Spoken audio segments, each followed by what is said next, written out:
Hey, how's it going YouTube? This is your boy Chosen and welcome to the last discussion video of 2020. I'll be saying it in my community tab tomorrow for those who are subscribed, but for those who aren't, happy early new year. I myself wish you who watch my videos and your loved ones a blessed 2021. Alright, so on to today's topic. For those who have read the manga, you can kind of tell where I'm going with this based off the thumbnail alone. In Boruto chapter 35, Sasuke found intel that provided coordinates to a certain location that was only accessible through space-time ninjutsu. In that dimension, Sasuke surprisingly found marked carvings on a wall that each resembles an Otsutsuki that has made its appearance on Earth. We also learn in this chapter that it seems like the Otsutsuki travel in pairs, as we see Momo and Kinshiki in one line and Kaguya and Isshiki in the other on the left. However, this is where I got the idea to make today's video. On the right side, we see two other markings that have been completely destroyed. Now, the speculation with this is that these two could possibly be Toneri and Urushiki, as they are the only two members I have not mentioned yet that we know could make the most logical sense. Although I doubt this is the case, because if it was Toneri and Urushiki, why would only their markings be destroyed? Yes, Urushiki was killed in the anime and Toneri was sealed,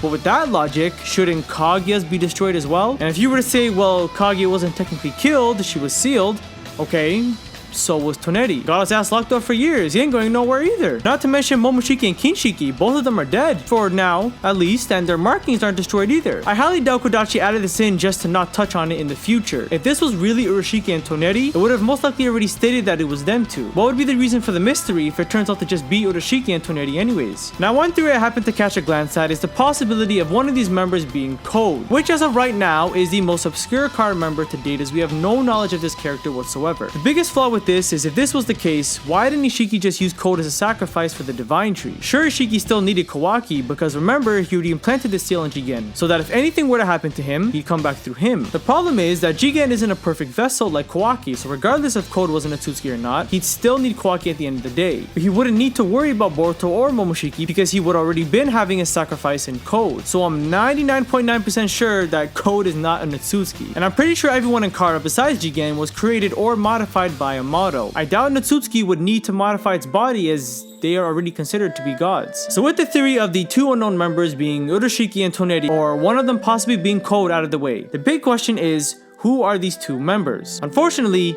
there is no answer. We literally do not know, nor have any hints or callbacks. Nothing. All we have is Sasuke saying every pattern is depicted as a pair. Some of them have been extensively damaged. That's it.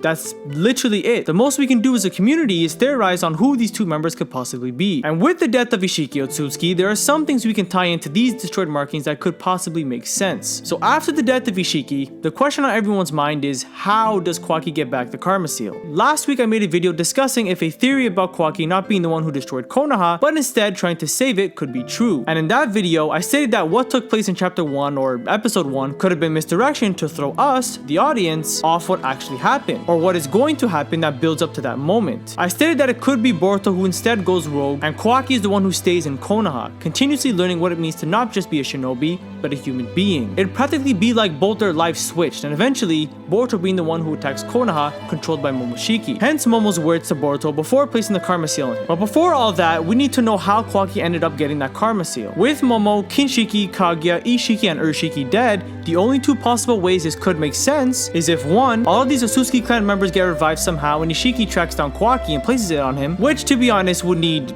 a lot of explanation and logical reasoning, or the two markings on the right side are finally touched on and we learn about the two other Otsutsuki members. Maybe these two members long before Kaguya was defeated were exiled from the clan. One is trying to gain back the trust of the clan, while the other, just like Toneri, Hagoromo, etc., experienced life with humans and is trying to help save the world from his or her clan. The one who was trying to gain back the trust is the one who eventually puts the seal on Kawaki, and that could possibly be how he gets back a seal. Some speculate that the seal we see in episode 1 is still the same seal that Isshiki gave him, but again, remember, intentionous misdirection. This could be what they want us to see, so that when myself or other YouTubers or you guys are theorizing about this kind of stuff, we will never be close to what actually happens. Hell, literally, the first dialogue we see in episode 1 is Boruto saying the age of shinobi is over. Then Kawaki goes on to say it later. 忍びの時代は終わる。ここまでやるとはな、カワキ。